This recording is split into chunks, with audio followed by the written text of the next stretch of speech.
Hey everyone, welcome back to another YouTube video, and in this video I'll be showing you guys how to do it a video on TikTok. Now so let's get started. Go ahead and open your TikTok app, and now what you guys can do is click on this share button, and on the bottom of your phone you'll see a lot of options.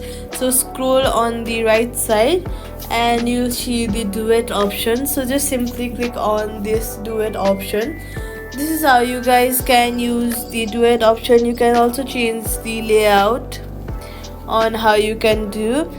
So yeah,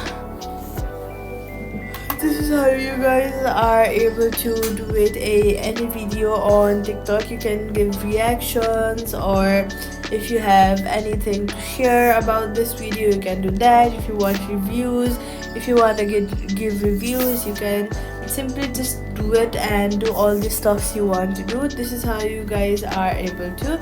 I hope this video helped you guys learn on how to do it a video on TikTok. If it did, let me know in the comments. Give this video a like button and do not forget to hit that subscribe button.